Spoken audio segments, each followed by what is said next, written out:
এই প্রশ্নটা জমবে কালকে ভাইরাল আমি আপনার ফ্যামিলির সঙ্গে কি সুন্দর করে চলে গেল। না, এমন কোনো প্রশ্ন করবেন না যেটাতে অনেক সাহস লাগে। কিন্তু এইটার বিষয়ে যদি আমি কথা বলি, আগামীকাল এই বিষয়টাই আসলে হেডলাইন হবে, তাই না? যে কোনো শোয়ের সফলতা আসলে প্রেডিক্ট করা যায় না। আমরা যেটা করতে পারি, আমাদের বেস্টটা দিতে পারি। সো যখন শোটা আমরা করছিলাম, আমরা বেস্টটা দিচ্ছিলাম এবং আমাদের মনে হচ্ছিল আমরা যেহেতু এনজয় করছি, বাংলাদেশের মানুষ এনজয় করবে। সো আমাদের this was a very successful show because we enjoyed and the people enjoyed. ভালোবাসা পেতে কার না ভালো লাগে, আমারও ভালো লাগে। কিন্তু আমি অনেক বেশি ভাগ্যবান যে অনেক বছর ধরেই ভালোবাসা পাচ্ছি। সো সারপ্রাইজড হই না, but at the same time আমি প্রতিটা ভালোবাসাকে মূল্যায়ন করি। যারা অডিয়েন্স আসেন, কন্টেস্টেন্টস আসেন, আমি সবাইকে সম্মান দিয়ে যতটুকু সময় দেওয়া যায় অন স্টেজ, একটু আগে এবং পরে ছবি তোলা, আমি ততটুকু দেওয়ার চেষ্টা করি। বাট আমাদের এক এক এপিসোডে মানে এক এক দিনে 4টা শ্যুট করতে হয়, অনেক কষ্ট হয়, ফিজিক্যালি স্ট্রেনুয়াস, ইমোশনালিও ট্যাক্সিং। কিন্তু আমি বুঝি যে তারা অনেকেই এসছে আমার সাথে শুধু দেখা করার জন্য, তারা বলেও। সো আমি সবাইকে সময় দেওয়ার চেষ্টা করি। এমন কোনো প্রশ্ন করবেন না যে প্রশ্নের কারণে আগামীকাল শুধু সেই প্রশ্নটাই ভাইরাল হবে আর ফ্যামিলি ফিউড হারিয়ে যাবে। কারণ এত বড় আয়োজন কিসের জন্য? ফ্যামিলি ফিউডের জন্য। টানা তৃতীয়বার অর্জন করেছে দেশের সেরা সুপার ব্র্যান্ড স্বীকৃতি বসুন্ধরা টিস্যু। এই প্রশ্নটা জমবে কালকে ভাইরাল। আমি তার প্রশ্নটা নিই নাই। আচ্ছা, মজা করছি। সম্প্রতি নতুন সংসার করেছেন, আপনার ফ্যামিলির সঙ্গে কি সুন্দর করে চলে গেল। পরীক্ষার হলে আমি গরুর রচনা শিখে গেছি, এখন এসছে হচ্ছে গিয়ে নদী।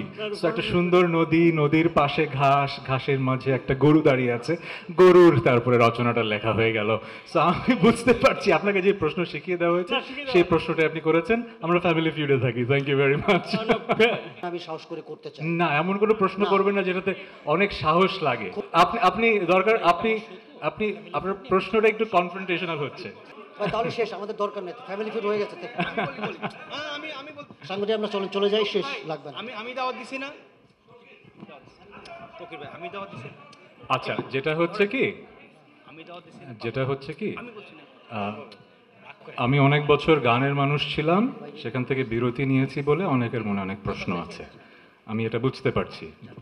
কিন্তু এইটার বিষয়ে যদি আমি কথা বলি, আগামীকাল এই বিষয়টাই আসলে হেডলাইন হবে, তাই না? সো সেটা যেন না হয়, আমরা এখানে ফ্যামিলি ফিউড নিয়ে কথা বলি। আর আপনাদেরকে আমি একটা জিনিস জানিয়ে দিতে চাই, বঙ্গর সাথে আমার একটা কথা হয়েছে, তারা আমাকে নিয়ে একটা স্পেশাল ইন্টারভিউ শ্যুট করবে, ডকুমেন্টারি, সেখানে সেই প্রশ্নগুলোর উত্তরে দেবো। Thank you very much. এমন কোনো ঘটনা ছুঁয়ে গেছে? আমরা যেহেতু খুব লাইট হার্টেড গল্প করি, সিরিয়াস গল্প কিন্তু আমরা করি না। সো লাইট হার্টেড অনেক গল্প আমার মন ছুঁয়ে গেছে। কোনো একটা গল্প যদি বলি, যে একজন বাবা আছে, তার ছেলেদেরকে কীভাবে সে রাইচাস মানুষ হিসেবে গড়ে তোলার জন্য তৈরি করেছে এবং কীভাবে সে নিজেকে সময় দিয়েছে। সো বাবা হিসেবে সেই রোল মডেলটা আমার খুব ভালো লেগেছে। তিনি তার ছেলেদের নিয়ে এসেছিলেন। সো ওনার বয়স অনেক হয়ে গেছে, কিন্তু এখনও বোঝা যায় যে he is the head of the family and the way he loves and guides the family. ওই জিনিসটা আমার খুব ভালো লেগেছে, যে বাবা হিসেবে সে head of the family of the friends with his sons and children. এটা খুব আমার ভালো লেগেছে।